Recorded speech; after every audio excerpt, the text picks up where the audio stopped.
ഖാലിഖായ റബ്ബ്. പ്രിയപ്പെട്ട മുഅ്മിനീങ്ങളെ, വമൻ യത്തഖില്ലാഹ യജ്അൽ ലഹു മഖ്റജാ വയർസുഖുഹു മിൻ ഹൈസു ലാ യഹ്തസിബ് വമൻ യതവക്കൽ അലല്ലാഹി ഫഹുവ ഹസ്ബുഹ്. എന്തൊരു വാക്കാണത്! ഖുർആനിന്റെ വല്ലാത്ത ഒരു വാചകം.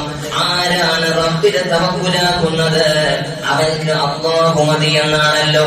ഏത് സമയത്തും അവൻക്ക് അല്ലാഹു തുണയായി ഉണ്ടാകുമെന്നാണല്ലോ. ബനൂ ഇസ്രായേൽ സംഭവം നടന്ന് നമുക്കൊരു ചരിത്രം കൂടി ഓർമ്മ വരികയാണ്. ബനൂ ഇസ്രായേലിലെ 2 സഹോദരങ്ങൾ, ഒരാൾ മറ്റൊരാളിൽ നിന്ന് 1000 ദീനാർ കടം വാങ്ങുകയാണ്. 1000 ദീനാർ കടം വാങ്ങിയപ്പോ മറ്റാള് ചോദിച്ചു, തന്നെ കൊടുത്ത ആള് എന്താ ഇതിനൊരു സാക്ഷിയായി ആരാളുള്ളത് വെക്കാൻ? നിനക്ക് ഞാൻ 1000 ദീനാർ തരുന്നു, ആരാ സാക്ഷി? അല്ലാഹുവാണ് സാക്ഷി. കഫാ ബില്ലാഹി ഷഹീദാ. എന്നാൽ ഒരു വക്കീല് വേണം. ആരാണ് ജാമ്യം നിൽക്കാനുള്ളത്? ജാമ്യത്തിന് ഒരാൾ വേണമല്ലോ. അയാളുടെ മറുപടി കഫാ ബില്ലാഹി കഫീലാ.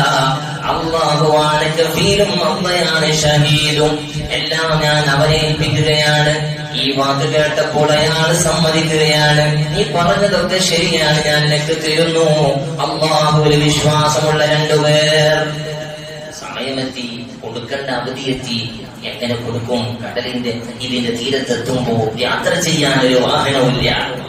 അല്ലാഹുവിൽ തവക്കുലാക്കിയിട്ട് ഒരു മരക്കഷ്ണം എടുത്തിട്ട് അത് പൊളിച്ചിട്ട് അതിലൊരു ഓട്ടയാക്കിയിട്ട് അതിന്റെ ഉള്ളിൽ 1000 ദീനാർ വെച്ചിട്ട്, റബ്ബേ നീയാണ് ഷഹീദെന്നും നീയാണ് കഫീലെന്നും പറഞ്ഞിട്ട് ഞാൻ വാങ്ങിയ 1000 ദീനാറാണ്. ഇത് സമയത്തിയിട്ടുണ്ട്, കൊടുക്കേണ്ട തീറ്റെത്തി.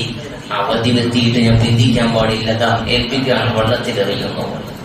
അവധിയെത്തിയല്ലോ, എവിടെ ആള് കാണാനില്ലല്ലോ എന്നപ്പുറത്ത് എന്റെ പൈസ കിട്ടേണ്ട ഡേറ്റ് ആണല്ലോ എന്നും പറഞ്ഞ് കടലോരത്ത് വന്ന് നോക്കി നിൽക്കുന്ന ഒരു മനുഷ്യൻ കാത്ത് നിന്നൊന്നുമില്ല.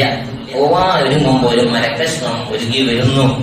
ഏതായാലും ഇതാണെങ്കിൽ ഇത് കത്തിക്കാൻ ഉപയോഗിക്കാം. എടുത്തു കൊണ്ടുപോകുന്നു.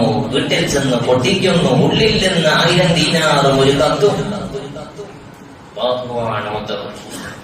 അല്ലാഹുവാണ് കഫീൽ, അല്ലാഹുവാണ് ഷഹീദ്. പ്രിയപ്പെട്ട മുഅ്മിനീങ്ങളെ, അല്ലാഹുവിൽ തവക്കുലാക്കിയാൽ ഉണ്ടാകുന്ന പ്രതിഫലങ്ങൾ വല്ലാത്ത ഒന്നാണ്. അല്ലാഹുവിന്റെ ഹബീബ് മുഹമ്മദ് റസൂലുള്ളാഹി സ്വല്ലല്ലാഹു